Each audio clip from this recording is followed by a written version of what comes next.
I'm your host, Ikia Aubrey. Welcome to Can We Toast to That, where we raise our glasses and toast to triumphs, big and small. Cheers to success, one sip at a time. So join me as we toast to that. Hi Hannah, thank you so much for coming to the show. Hi Aklia, no worries, thank you for having me. How are you doing? I'm all good, thanks. How are you? No, I'm good. I'm excited to have a chat because I feel like as a content creator, someone in the creative industry, you get what it's like the things that goes into planning and all the effort that goes into being the creator and stuff, especially in this industry, and like having to fund things yourself sometimes and things like that. Emphasis on that part. Yeah. So no, I'm really looking forward to our chat. But before we get started, we're going to have a bit of cocktails to celebrate us. I love that. Yes, let's celebrate us. Yeah, celebrate us, because why not? Thank you so much. Thank I'm just going to have these. Thank you. Toast to us being in the creative industry, content creators leveling up and not giving up no matter what. Oh yes, I love that. Toast. Yes. Good. Oh, this is really good. I love that. I feel like I put a little something extra in here. Love it. So I'm going to start off with some icebreaker questions. So the first one is, would you rather find your passion or love of your life?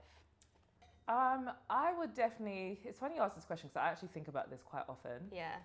Because I think the way we are as women is kind of normalized for us to set a goal of finding somebody to settle down with, have a family, have children. And of course, I do want all those things in the future, but I think that it's very important for you to find your purpose and your passion. I feel like the whole point of connecting with someone and eventually settling down and having a family is to be able to join paths with them and meet them and what they do with what you do as yourself as well. So you should have yourself established. Obviously, to some extent, everything is a journey, so you don't necessarily have to have achieved everything. So I think that you should definitely prioritize yourself, your career, your life first, because you are you. Yeah. I feel like those things should always be your number one priority, and that's what it always has been for me. I don't feel like I've ever placed finding a man or finding a husband or someone to settle down with as that high on my list of priorities. At least not above those things. So I think that I would definitely go for my passion, because I think if I had the love of my life and not my passion, I think I'd be very sad, to be honest with you. So 100%. And like I said, I think sometimes I'm hoping that like the love of my life would want me to have a passion as well. Exactly. So I'll definitely prioritize my passion as well over finding my man. Second one is logic or emotion. What do you normally, in terms of like how you navigate? Definitely emotion. If I'm being honest with you, I'm learning slowly to prioritize or not to prioritize. I'm learning more definitely to use more logic than emotion, because it is important. I'm a Cancer, so we're hella emotional. I've heard. So if all the rumors are true. So it can be quite difficult sometimes, because that's your impulse. It would just automatically happen. But as you get a bit older, I think getting older and having more experience also helps. You do kind of start to learn, I actually can't be letting my emotions get in the way of things. Yeah, I agree. And I have to be able to recognize what's emotional and still be able to lean on the side of logic. So but I definitely am not quite there yet. So I would say we're getting there, work in progress. Exactly. And I think self-awareness is key as well. Like, you know, and even myself as well, I know that I navigate a lot with my emotion, and I think just understanding that sometimes my emotion comes to play, but I have to use my logic as well. So self-awareness is key, girl. We know what we need to work on. Second one, old money aesthetic or luxury style? Old money aesthetic or luxury style? I love that question. Can you, what would be old money aesthetic? Like inheritance, like your rich uncle left you. So you know that, I don't know, like the fancy Victorian, maybe like mansion, you know, riding horses, that's kind of the old, the cow. That's what I'm like thinking. Like old school money, like big mansion with big yard, big field kind of money. Okay. Or like luxury, like, you know, very like minimalistic, nude sofas, like that kind of stuff. I think luxury style for sure. I'm assuming it feels like old money aesthetic comes with more money, but if I had to be honest with you, I feel like I would, if I had the old money, I would just sell it and buy luxury style type of aesthetic anyway. So yeah, I definitely am more of a modern woman, I would say. Yeah. So yeah, luxury aesthetic. Luxury style. Sorry. Luxury style. Okay. Yeah. And the last question is never age physically or never age mentally? I would go for never age physically because I'd definitely rather age mentally. Yeah. Nobody wants that. So yeah, never age physically. Come like a Benjamin Button. I was gonna say yeah. So yeah, definitely physically, I would say. Okay, no, that's amazing. We have that melanin anyway, so yeah, black don't crack. Exactly. I think that's on our side. Some people do, but no shade. No, but how are you doing though? You good? Yeah. Thank you for asking. I'm good. You know, just trying to, just hoping that the what's the word? The destination is near and not far at this point. Amen to that. I'm good. Thank you. Now, usually we like to start the show with toasting to the amazing things that my guest is doing. So I want to toast to you being an amazing podcaster, a black woman thriving and never giving up, like we said in the beginning. So can we toast to that? Let's. Thank you. That's so sweet. No, that's okay. So what keeps you going, like in terms of like podcasting and things like that? What keeps you going? What keeps me going? I would say, a couple things. I think it helps massively that I'm a creative at heart. So to be honest, in terms of the working world that we're in, there's really not a huge amount that I desire. Like pretty much even the job that I'm striving to get now as a 9 to 5, it's pretty much just to help me elevate my skills to do the show. So I think it helps that it's not like there's a massive distraction in terms of an alternative career choice. The only other thing would be writing, which is also creative. So yeah, I think that also helps. But I think mainly I genuinely just love what I do. Like it's just the frustration of, as you know, how difficult it is and how much it takes to get to where you want to go, the money, like all of those things, the money especially, like all of those things are really what makes it difficult. But despite that, I still love what I do. Like even when you were on my show last month, like when I'm sitting down and just doing something as simple as having a conversation with women, especially with topics that I'm interested in, I just really enjoy doing it. I love talking in general, but I really do love hosting a show. So I think that just passion for it, and also as time goes on, because I've been doing it a few years now, as you said, so and I've changed direction a little bit with the show, but ultimately kept doing the same thing. And I think the fact that I have been doing it thus far with, you know, not much, I don't know if accolades is the word, but I guess in terms of where it's gone in terms of numbers and success, not a huge amount to show for it, but I still want to keep going and I'm still motivated. I think that kind of spurs me on as well, because if I didn't really love doing it and I really wasn't committed to it and passionate about it, I wouldn't still be doing it. Yeah, no, so I that's think, important.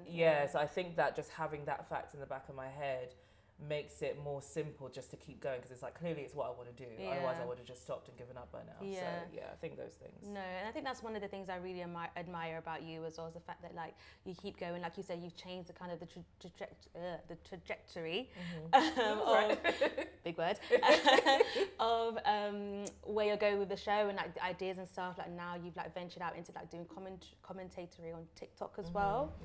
So talk to me about like sort of as a creative wanting to always sort of create different forms of content and like kind of changing the way that you do things and not keeping things one way, because now you, like, you know yourself, there's TikTok, there's like there's Instagram, there's now shorts on YouTube as well, like there's so many different forms. So how do you kind of make your content new but still keep like the coreness of it, if that makes sense, if that's even a word? No, that makes sense. I think it helps that with the topics that I talk about, it's always changing. So I talk about music, film and TV, pop culture, celebrity gossip, that type of thing. So things are always moving. So I think that helps it kind of be fresh and different. I think I would struggle with that a little bit if I was kind of specifically talking about the same thing all the time, or like, you know, leaving it at something personal maybe. Like, you know, I think it would be a little bit difficult to do that. But even with that, sometimes you feel like, you know, that can be so oversaturated, not necessarily here in the UK, but in the US, there's a lot of that content. So sometimes it feels like even with that, like, oh, how do you keep it like, how do you keep people's interest? How do you make sure that you're kind of getting to your core audience and you're not just getting lost in everybody else's commentary? And I think, and this is kind of more of a recent realization that I've had, you have to remember that you are your only you. Yeah. Like, you are the only you, if that makes sense. Yeah. So you just kind of have to rely on, and I'm still in the process of doing that, I feel, because I feel like doing TikTok specifically, for some reason, doing TikTok versus YouTube, I'm way more in my head. I don't know why. Really? I feel like it's something to do with me looking at myself all the time. Something so small, I know, but like, I think because I'm very much of an overthinker, so I think the fact that I can see myself as I'm doing it, it makes me more paranoid, and I'm constantly like stopping and starting again. It'll take me forever to do TikTok sometimes. You can't tell at all. Oh, honestly. Good. I'm glad. I'm glad it's not translating, because sometimes I'm just like, oh my gosh, should I even be doing this? Because why is it so awkward and uncomfortable? But whereas when I'm doing my show, or when I was filming content for YouTube that was just additional videos, it would be so much easier because I would just be literally just sitting there talking, which I know I can do. So, you know, I think that it was a little bit of a struggle, but I think you just remember that you have to, everything is an adjustment. That's new. You get used to it eventually. And I've also started to just try not to worry what I look like and stuff like that too much anymore, and just do it, because that's the main thing, is just making sure that you do it.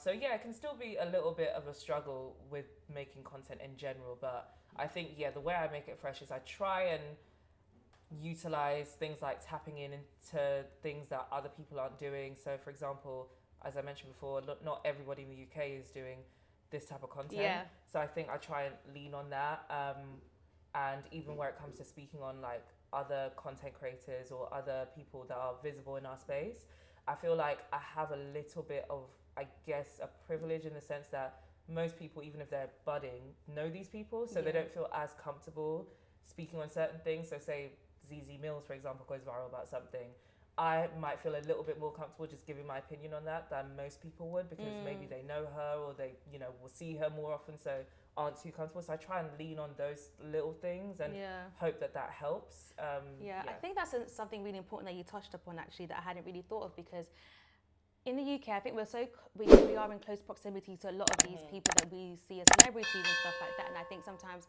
being a content creator, like you said, it makes it harder to comment on these things, because then like the people that you know, that the people that they know can't really comment on it because they will feel some type of way, or you can't really comment on it because it's 100%. Like they might come at you and be like, oh, why are you saying this about me? Da, da, da. Like I've seen it so many times happen where someone will put out an album or something, and then someone will give their opinion, a very, you know, just honest opinion, and that person will take it to heart. But then this is what it's about when you put stuff out there, is that not people can have opinions, people can have thoughts, and I think it's okay to share that. But I think sometimes in the UK, I've seen anyway, sometimes people are kind of like a bit nervous or shy to kind of tiptoe 100%. Around people, because it's like, you might go to, I don't know, you might go somewhere and you might see this person because we're all in such close proximity, whereas compared to the US, there's different states. Like it's very rare for you to bump into these people. Much bigger as well. Yeah. Whereas in the UK, you might bump into them, and it's like they will remember that thing that you said about them how many years ago. Exactly. So yeah, I think that's very interesting. Like comparing like the UK scene compared to the US scene. But what are your current thoughts on the scene at the moment? Because like you mentioned before, there's a lot of there is saturation, but that could be a good thing as well, because there's a bit for everyone. Like not everything has to be the same. But what are your thoughts, especially on like the podcasting scene? Because I think for me personally, when I first started doing it, it was something that you would do, but like it wasn't a thing like that. Whereas I feel like now, even with TikTok, it's become where people you're doing the commentary and stuff like that. It's also like a form of being a podcast as well. Yeah, sure, yeah. So like, what was your thoughts on the kind of the scene at the moment, and like the influx of like new creators coming in and, you know, doing their thing, and they're having viral moments, people are getting brand deals and stuff. How do you feel about it? Do you mean like podcasters specifically, or content creators? I think podcasters as well, but also content creators. I think it's similar, but not. I think sometimes podcasting kind of shifts sometimes into content creating as well. And then having like that viral post where you have like a little snippet of something that you said or someone said, and then I think that we've done very well for ourselves, because like you said, it initially, most people that started a podcast didn't do it to make any money or make a career of it. It was very much a passion project, and then it developed into a big thing. And I feel like we have a couple podcasts here that are responsible for even on an international scale, the podcast scene getting big. Like, I personally didn't really hear about Spotify deals until Three Shots of Tequila and the Receipts started getting deals with them. So I feel like even with that in itself, we have managed to achieve a lot in a very short space of time. So I think that we've definitely done well. Where it is now, and it might just be because I'm changing as a person. So as you get older, you don't really respectfully care about the same things. You don't necessarily need to hear so many different podcasts and people's opinions on certain things. So that could also be a little part of why, but I don't even listen to as many podcasters anymore. I feel like the majority of content I consume is YouTubers, because I pretty much look for content like the type that I put out, because that's what I'm interested in. So like pop culture, celebrity gossip, music, TV. It'll be more an informational type of thing. People that will be kind of thorough and cover everything, so I don't have to be in the blogs and the shade room and stuff trying to look for all the information myself. That's more what I go to. I still listen to the Receipts quite a bit. I love Off the Cuff. I think Off the Cuff would probably be my favorite UK podcast. Off the Cuff podcast. And I listen to Shits and Gigs. Oh yeah. But apart from that, I can't honestly say they're a huge, and 90s Baby Show from time to time. But apart from those few, I can't honestly say there are a huge amount of podcasts that I still listen to. And it's, for me personally, because of that. Like, a lot of them kind of talk about the same type of things. And I get that, because there's always going to be anything that you talk about in a specific type of what's the word, like any realm that you're in, you're going to have different content creators and different people kind of almost echoing similar things. But I just feel like we tend to focus quite heavily on specific type of content, like relationship content, like for example, is one that is heard quite a lot. And for me, I just feel like we've kind of heard it all, like it's all been said already. And it for me, it kind of goes into that realm a little bit, where I just kind of, for lack of a better word, get a little bit bored of it. But I think that everyone is doing very well, and I love that. Oh, I'm sorry, I forgot about Cocktails and Takeaways. I listen to that all the time.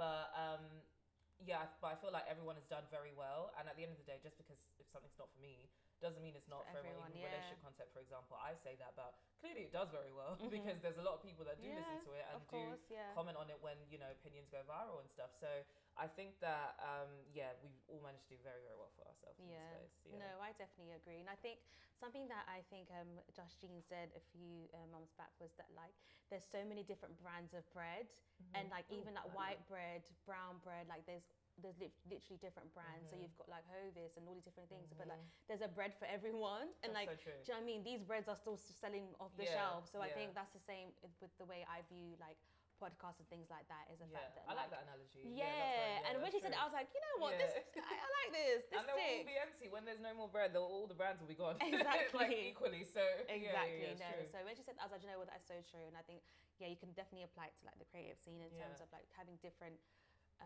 forms of content, and that applying to different people, because we're all different, we like different things. And you have now like gaming podcasts and like, you know, do you know what I mean? Whereas before, back in the day, you wouldn't really see that.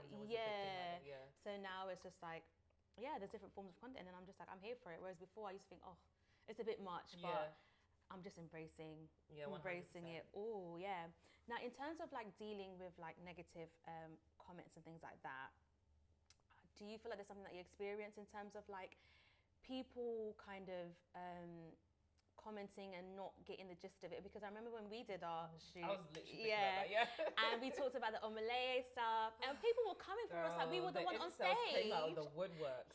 And I just think sometimes that can also set you back of putting things out, especially with like podcasting, because you're sharing your opinions, you're saying your thoughts and stuff like that. And I think sometimes people take it a little bit too personal and realize that this doesn't apply to you. Why are you actually upset? Why are you mad? Like, I don't know you, first of all. So like, why are you even so emotionally provoked by my opinion? Exactly. And you don't have to watch this if you don't want to. The same thing. That's okay. But like, how do you feel about that when like people sometimes like comment negative stuff and they don't agree? Because I don't automatically want people to agree with what I put out there, but I think there's a nice way of doing things sometimes. And people are very people really come at people these days. Like, it's very a personal attack. 100%. I definitely I love that question, because I feel like I've only experienced small snippets of that. I think I've been because I'm not quite there yet. I haven't been exposed to like a huge amount a backlash for something. You or were like, getting there, girl. Don't say you're not there yet. You're getting there. Thank you. I think my problem is because I overthink. I more think, and I'm learning to unlearn this. Yeah. But I more think, and even though I know it's okay to have a difference of opinion, and I will be proud of that from time to time. But sometimes I do feel like, if the fact that a huge amount of people think this and I think different, like, does that mean like my opinion is problematic or is it bad? Like, has there been something that I've said that's a bit crazy? But then I'll keep thinking about it. I'm like, and I'm very overly analytical, so I'm like, so if I haven't arrived at an issue by now, it just means that we think differently, and that's okay. And I think it will more make me overthink in that way as opposed to, but yeah, it can be a little bit much sometimes. Like, for example, like I did a TikTok when the Steph London Jada Kingdom thing happened. Oh God, I remember those Jamaican days. TikTok came for me. I was so shocked. I was What were like, they saying? Girl, they were coming for my wig. They were saying everything. How under the dare sun. they? And I was just like, over Jada Kingdom? Like, That's what I'm saying. I'm actually quite in shock. I didn't even know she was an artist before that happened. So I was genuinely quite surprised that she had stans. Yeah. And my friend alerted me to the fact that apparently there's some Jamaicans that just really don't like it when anybody that's not Jamaican weighs in on okay, fair enough. or Okay, like anything okay. like that. I'm like, you know what? I didn't know. Kudos. Okay, we won't speak about it anymore. Next time, moving forward, to be honest with you, if I have an opinion, I'm still gonna make a TikTok about it. Of But course, yeah. I'll be prepared next time. I think I was very caught off guard by that because it was a 1 minute video. I didn't even say anything that deep. Oh God, All I said was like, I don't get why girls at themselves when subs like, because now we know she's talking about you kind of thing. And that's all I said. So I was like, again, why are you mad?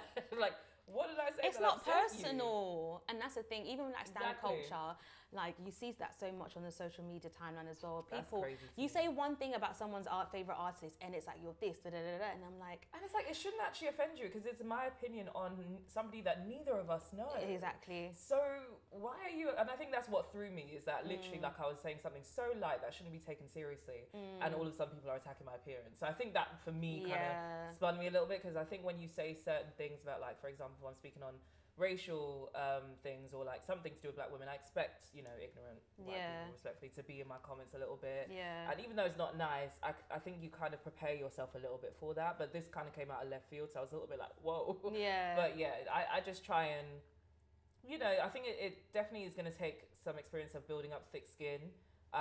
It's going to definitely happen a few more times, like with the Omale thing specifically, like you said. Yeah. I was like, is it really like, you lot acting like this was your girlfriend as well? Like, I'm just a bit like chill. Is it really that serious? Yeah. I actually wasn't really, I was expecting it, but not as much of an influx as it was.